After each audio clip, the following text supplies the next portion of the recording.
Olá pessoal, comandante Leonardo Matos aqui, Conexão GEO número 241, sexta-feira, 30 de junho de 2023, uma semana complicadíssima que já começou na outra sexta-feira. O final de semana passado foi bastante tenso porque não sabíamos exatamente o que estava acontecendo na Rússia e, obviamente, esse é o tema principal da nossa síntese geopolítica da semana que estamos começando agora. Mas antes de começar, peço mais uma vez a vocês, aqueles que ainda não seguem o canal no YouTube, aproveitem o momento, deem stop aqui na gravação, vão lá, segue o canal e no final, se vocês gostaram, compartilhe com seus amigos, deixem o seu comentário, deixem o seu like, isso tudo ajuda aí a impulsionar o meu trabalho.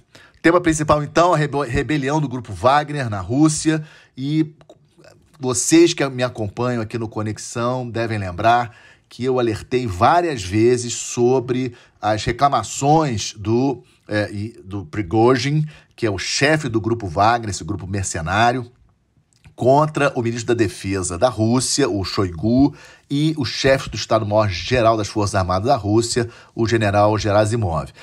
O Prigozhin já vem reclamando de como os dois estão conduzindo a guerra na Ucrânia já há alguns meses, e me chamava bastante atenção o fato do presidente Putin não falar nada. Vamos lembrar que o Prigozhin tem uma relação com o presidente Putin de 20 anos. Alguns até diziam que o Prigozhin era o chefe do Putin, digamos assim, porque o Prigozhin tinha, entre outros negócios, empresas de catering, e a empresa do Prigozhin era a empresa que atendia ao Kremlin, atendia diretamente o Putin. Então, tem uma foto que já saiu várias vezes do Prigozhin ali servindo o Putin, um prato que o Putin está abrindo, o Prigozhin está ali do lado. Mas o mais importante é que em 2014, muito provavelmente influenciado, pedido, organizado pelo Putin, pelo governo central da Rússia, foi criado o grupo mercenário Wagner. 2014, vamos lembrar, anexação da Crimeia, em março de 2014, aquela guerra civil na Ucrânia, aquelas duas repúblicas ali do leste em guerra civil contra os ucranianos, e esse grupo de mercenários, o grupo Wagner, criado em 2014. Na época não sabíamos quem era o líder do grupo Wagner. Ano passado, o Prigozhin acabou assumindo que era sim, haviam suspeitas em relação a isso, mas ele acabou admitindo ser o presidente do grupo Wagner. Esse grupo atuando na Síria em 2015, a partir de 2015, na África, em vários países, Mali, República Centro-Africana, Sudão, Líbia, e, obviamente, ficaram muito famosos pela atuação na guerra da Ucrânia em si, desde o ano passado, especialmente na batalha de tomada da cidade de Bakhmut, no leste da Ucrânia. Bom, em junho, agora, no início desse mês de junho, a ordem do Ministério da Defesa da Rússia de que todos os mercenários lutando na Ucrânia deveriam se alistar junto ao Ministério da Defesa, e a determinação, a proibição de que o Wagner não pudesse mais recrutar mercenários dentro dos presídios, das penitenciárias russas, esse conjunto de coisas acabou levando, e o Prigozhin dizendo que não ia cumprir isso. O ponto alto da instabilidade entre ele e o ministro da Defesa e o chefe de Estado-Maior das Forças Armadas Russas foi de quinta para sexta-feira da semana passada, quando, alegadamente, ocorreu um ataque das forças russas contra o Grupo Wagner, num acampamento do Grupo Wagner, matando vários mercenários do Grupo Wagner. Isso foi o que o Prigozhin disse. A partir, então, daquela sexta-feira, o Prigozhin, um grupo de mercenários, entrou novamente no território russo, na direção da cidade de Rostov, no sul da Rússia. E lá, com muita facilidade, sem oposição nenhuma, ele tomou o quartel-general das Forças Armadas Russas naquela cidade. Enquanto isso, um outro grupo rumou para o norte, em direção a Moscou. Para vocês terem uma ideia, aqueles que não acompanharam em detalhes, esse grupo que rumou para o norte chegou, inclusive, a derrubar helicópteros russos que tentaram dificultar a progressão desses militares, esses mercenários do Wagner, e eles chegaram no sábado até 200 quilômetros, cerca de 200 quilômetros de Moscou. Para vocês terem uma ideia de como a situação estava tensa, além dos helicópteros que foram derrubados, pilotos morreram, tripulantes das aeronaves russas que morreram, estradas foram bloqueadas, por ordem, obviamente, do comando central do presidente Putin, e o prefeito de Moscou chegou a decretar feriado na segunda-feira e pediu para os cidadãos de Moscou não sair da cidade. Bloqueios foram feitos em torno de Moscou, com inspeções rigorosas em todas as pessoas que entravam dentro da cidade, para vocês verem o nível de tensão que acabou acontecendo. No sábado à noite, o anúncio, então, de que o presidente da Bielorrússia, o Lukashenko, muito ligado ao Prigozhin também, e obviamente ao presidente Putin, conseguiu celebrar um acordo entre os dois lados. O que parece que aconteceu, o Lukashenko demoveu o Putin de fazer um ataque forte contra o Prigozhin e seus mercenários, que seria um banho de sangue, e o Prigozhin deixou Rostov, a cidade de Rostov, no sul da Rússia, no final da noite de sábado, aparentemente para a Bielorrússia, mas não temos comprovação disso, né? Apenas alegadamente isso aconteceria. Ficamos com a impressão no domingo de que esse acordo teria também a queda do ministro da Defesa da Rússia e a queda do Gerasimov, né, o chefe da maior das Forças Armadas. E isso não aconteceu. Vimos aí na segunda-feira, na terça-feira, o Shoigu, inclusive, aparecendo na linha de frente lá na Ucrânia, depois aparecendo numa cerimônia em Moscou, onde o Putin homenageou vários militares que, segundo Putin, evitaram uma guerra civil. Vejam a gravidade da situação. Né? Muita gente falando aí de uma armação do Prigozhin com Putin, etc. Isso acabou não acontecendo. O Shoigu se mantém como ministro da Defesa e a situação do Prigozhin ficou muito incerta. A primeira ação, digamos assim, a primeira reação formal do Putin contra o Prigozhin foi acusá-lo de traição, e, digamos assim, tinha um mandato de prisão dele, de todos os mercenários que se insurgiram contra o governo russo. Isso foi negociado pelo Lukashenko, então isso foi retirado. Foi dado 3 opções para os mercenários do grupo Wagner: ou irem para a Bielorrússia, onde o Lukashenko prometeu abrigá-los ali numa determinada base que estava lá, digamos assim, encostada, uma base que não estava sendo utilizada, voltarem para suas casas na Rússia ou serem incorporados ao exército russo formalmente. Ou seja, o grupo Wagner não existe mais dentro da Ucrânia, lutando na Ucrânia. Não sabemos ao certo com relação às operações do grupo Wagner na África e na Síria, mas são coisas que nós vamos descobrir daqui para frente. Muitas especulações, a gente não sabe o que é certo, o que é errado, o que exatamente aconteceu, tentando aqui passar para vocês o que ocorreu de efetivo, que a gente sabe que ocorreu, mas muita coisa nos bastidores a gente não tem essa informação. Na minha avaliação, o Prigozhin estava com medo de efetivamente ser até morto pelo Shoigu, ministro da Defesa da Rússia, e tomou atitude aí apoiada por alguns generais russos e oligarcas russos, contrários à guerra da maneira como estava sendo conduzida. Talvez a primeira vítima, digamos assim, seja inclusive o general Sergei Surovikin, que é um general muito famoso da Rússia, chegou a comandar as operações da Rússia na Ucrânia, e que ontem saiu em algumas mídias de notícias de que ele estaria preso. Não há comprovação em relação a isso. A filha dele apareceu num depoimento dizendo que o pai está bem, mas nós não vimos o general Surovikin essa semana, por exemplo.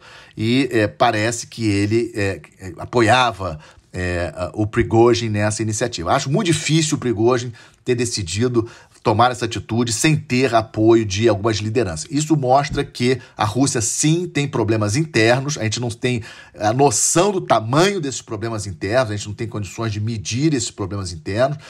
Ficamos de olho essa semana na contraofensiva ucraniana para ver se os ucranianos conseguiam avançar mais.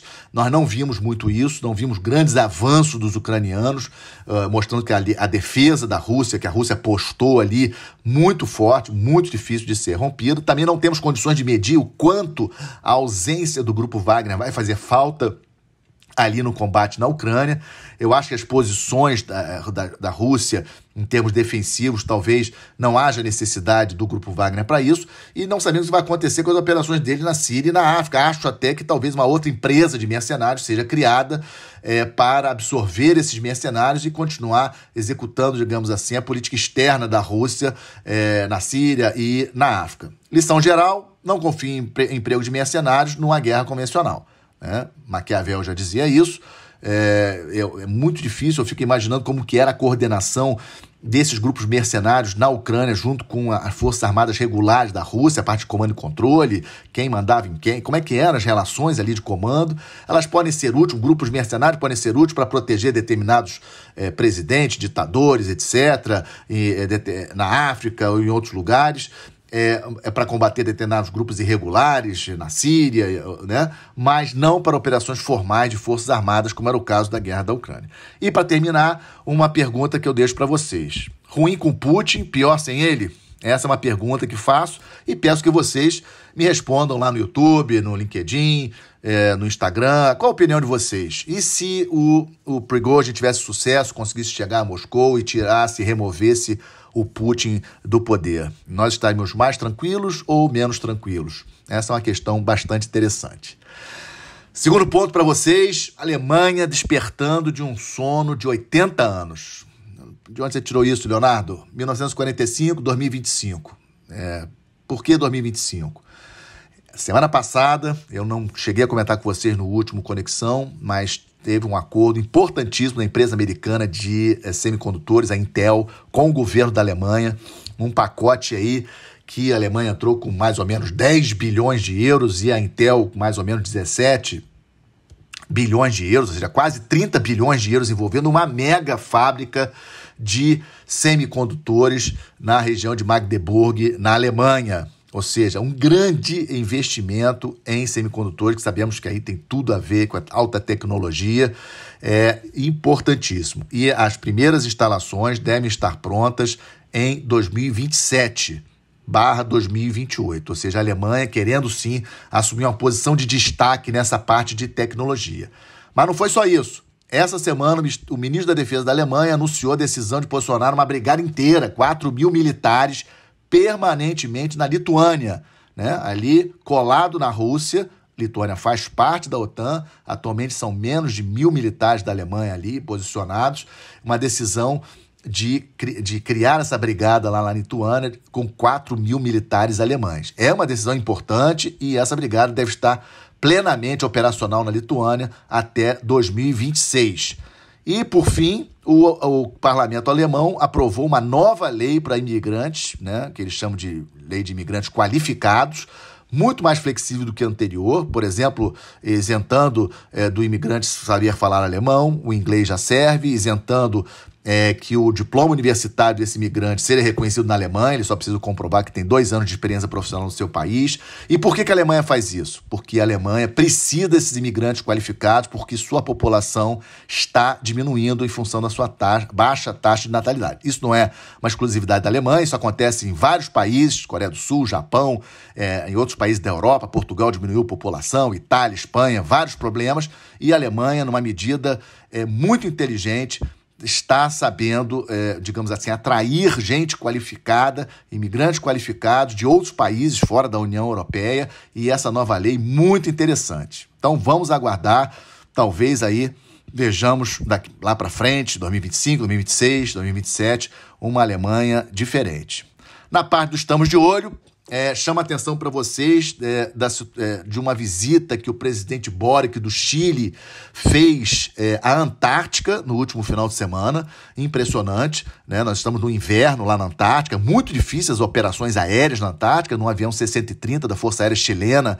O presidente Boric, acompanhado de todos os comandantes das Forças Armadas chilenas e dos carabineiros, pousaram na estação de Frei, que fica na mesma ilha onde está a Estação Antártica Comandante Ferraz, a nossa Estação Antártica brasileira, e o presidente Boric pegou o helicóptero lá na estação chilena e foi visitar a nossa estação. Ou seja, não apenas satisfeito em colocar os pés na estação chilena, lá na Antártica, mas também foi visitar a nossa estação que ele não conhecia. Isso é uma demonstração de força. No tweet que ele fez no Twitter, na conta dele do Twitter, o presidente Boric falou de soberania chilena na Antártica, de Antártica chilena, ou seja, o Chile é um dos 7 países que reivindicou território, a parte da Antártica, antes do Tratado da Antártica de 1959. E vejam aí o presidente Boric reforçando isso, reforçando essa ideia de que aquele setor que o Chile reivindicou em 1940 faz sim parte do Chile, embora nós saibamos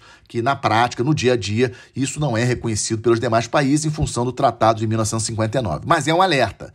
Nossa estação antártica fica dentro do setor reivindicado pelo Chile, pela Argentina e pelo Reino Unido. Vejam só, várias estações antárticas ficam dentro desses setores, mas é bom a gente lembrar que a nossa estação na Antártica fica dentro de de setores que são parcialmente coincidentes na Antártica, desses 3 países que eu comentei.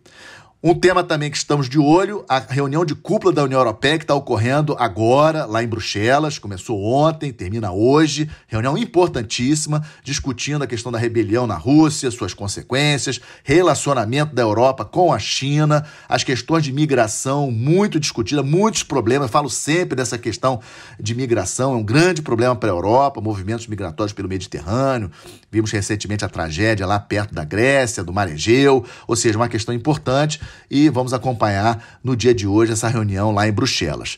Em relação ao Sudão, alguns de vocês, né, me pediram aí pelas redes sociais que eu falasse um pouco, não tenho muitas novidades, né, o número, infelizmente, situação ainda muito flagelo dessa guerra civil, prossegue, inclusive na capital Khartoum, quase 3 milhões de sudaneses já deixaram suas casas, movimentando-se internamente ao Sudão ou deixando o país para outros países, ou seja, uma situação muito triste no país africano e sem nenhuma previsão de término. E para fechar, nós estamos de olho a questão da Suécia entrar para a OTAN. Vocês lembram que no ano passado, Finlândia e Suécia pediram para entrar na OTAN. Para mim, uma das grandes derrotas no nível estratégico do Putin com essa invasão à Ucrânia. Finlândia e Suécia entrando para a OTAN. A Finlândia já foi totalmente autorizada, já faz parte, o 31º país a compor a maior aliança militar do planeta. A Finlândia já faz parte da OTAN formalmente, mas a Suécia não consegue até hoje ainda, porque falta a aprovação da Hungria, que tem suas relações aí com a Rússia e principalmente da Turquia. E essa semana, um tiro no pé dos suecos, né? Protestos quarta-feira em frente de uma mesquita, queimaram o Alcorão, né, o livro sagrado dos muçulmanos, em frente de uma mesquita lá em Estocolmo, e obviamente a Turquia protestou veementemente. Então eu acho que a Suécia não vai entrar para a OTAN tão cedo. Próxima reunião de cúpula da OTAN, muito aguardada, dias 11 e 12 de julho, em Vilnius, capital da Lituânia, aliás, bem perto da fronteira com o grande inimigo da OTAN, que é a Rússia. E para fechar, boas notícias, uma excelente notícia, pela primeira vez que o ranking é feito, o ranking das melhores universidades do mundo. A Universidade de São Paulo é a primeira universidade brasileira a ficar entre os 100 melhores universidades do mundo. Ela ficou na 85ª posição, é sim motivo para nós comemorarmos, mas com a ressalva de que poderíamos estar melhor, né? Só para vocês terem uma ideia, a Coreia do Sul, que em 1953, depois da Guerra Civil, que foi separada a Coreia do Norte e a Coreia do Sul, a Coreia do Sul hoje tem, nesse mesmo ranking, 15 universidades entre as 500 melhores e 6 entre as 100 melhores. O Brasil tem uma universidade, a USP, entre as 100 melhores, e outras 3 universidades entre as 500 melhores, a Unicamp, a UFRJ e a Unesp. Ou seja, eu acho que para um país do tamanho do Brasil, podemos fazer melhor. Com isso, fecho esse nosso Conexão Geo. Passou um pouquinho do tempo, mas muita coisa para falar sobre essa crise na Rússia, o que aconteceu, né, esse movimento na Rússia. Desejo a todos um excelente final de semana. Mais uma vez, peço, não esqueçam de deixar seu comentário, façam perguntas, eu tento responder a todas, no YouTube, no LinkedIn, no Instagram, qualquer um desses canais, o Conexão Geo está presente. Façam perguntas e, se puderem, divulguem esse meu trabalho.